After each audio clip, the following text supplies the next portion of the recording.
Alrighty, everybody, what is going on? Welcome back to the Journeyman Sports Podcast. Today, got a new video coming for you guys. Going to be talking about, in my opinion, one of the teams that has, in a sense, sort of won the offseason with the Carolina Panthers.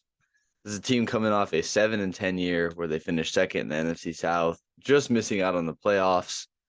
A team that really found their stride down the line, and there's been a lot of overturn since last year bringing in new head coach Frank Reich, bringing in Adam Thielen, Hayden Hurst, DJ Chark, Miles Sanders, Von Bell on the defensive end, and Shy Tuttle is another good player. This is a team that's made a lot of moves. Andy Dalton is on there as well.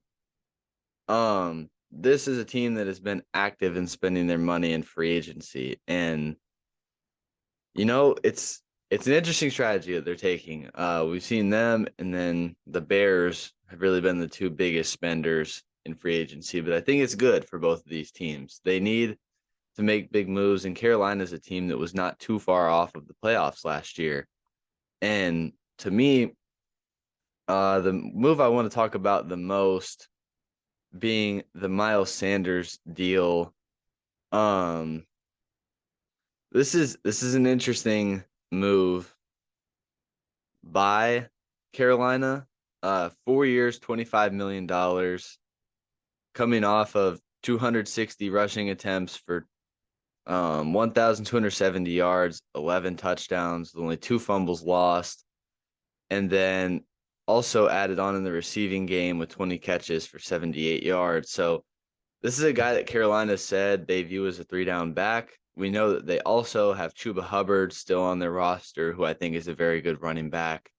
I think this could be a solid duo. If I were the Panthers, I would really try and lean more onto Miles Sanders. I think he's got decent power, and I think his game can really be extended as a receiving back. I think that's really where we can see more of him in this offense. Overall, though, I think this Miles Sanders move, solid B plus. They're not giving him stupid money by any means. Giving him about six a year or so, six and a half. But I think that's a pretty solid deal. They're going to get a running back who's good and has competed at the highest level with the Eagles the last 4 or 5, ever since he's been in the NFL. And then another, now we'll go into a couple of the veterans that they added. With Adam Thielen, Hayden Hurst, and DJ Chark. Talk about Adam Thielen first. 70 catches last year, 716 yards, and 6 touchdowns with the Vikings. Obviously, with a smaller role with Justin Jefferson being the best receiver in the league. But I think Thielen still has a little bit of gas left in the tank. He signed a 3-year deal, I believe, worth around $30 million. I think this is about the production we'll see from Thielen, with this potentially being his last contract in the NFL. I think if you can get this kind of production out of him, it's a win if you're Carolina. And I think he's going to be not as good as DJ Moore, clearly not as explosive or young, but I think he's going to be a very serviceable player. And his other wide receiver friend that they brought in as well, not that they're friends off the field or anything, but another wide receiver they brought in, ex-Jaguar and formerly ex-Lion now, DJ Chark, who had 30 catches for 502 yards and 3 touchdowns last year, was out with an ankle for a while last year. I'm trying to see if I can find exactly what the deal was.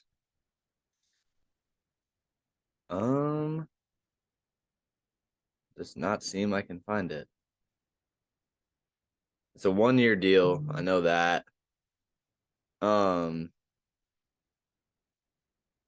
Okay, I guess they're just not going to show what the money's worth. He had solid year last year. DJ Chark has really been a guy that's been solid his career in the NFL.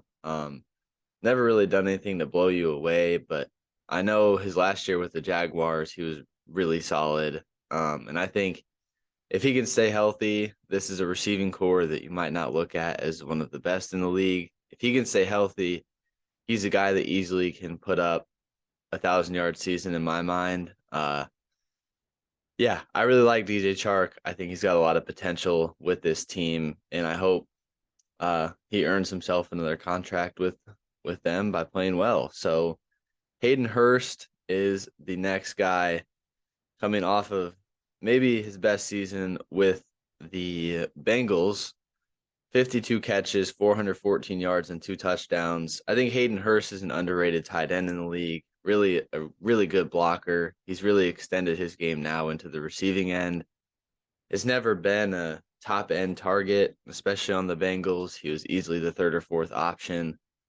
And I think he's going to provide some stability at the tight end here. Panthers are going to draft a quarterback with the first overall pick. I think Hayden Hurst is a good tight end for a rookie quarterback. He's going to provide blocking and he's going to be a good security blanket. So I think that move to go get Hayden Hurst on a 3-year deal, that's a good move by the Panthers.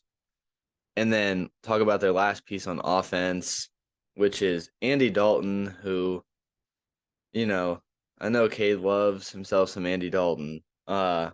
Last year he had 2,800 yards, 18 touchdowns to 9 picks while being sacked 25 times. So, Andy Dalton's going to be a good guy for whoever comes in to learn from. I think that's really the whole point. And I think Andy Dalton, I don't think he'll really get much playing time unless there's an injury at the quarterback position. But I think he is going to be a good player for either Bryce Young or CJ Stroud to learn from first overall. And I think that's really the main reason why he's there, to teach them the ins and outs, to help them with their preparation and really help them try and not ease into their rookie year, but not have such a rough time adjusting like most people would. So next up, we've got Von Bell coming off of a good season with the Bengals. In my opinion, in 16 games played, 53 tackles, 1 sack, 4 picks.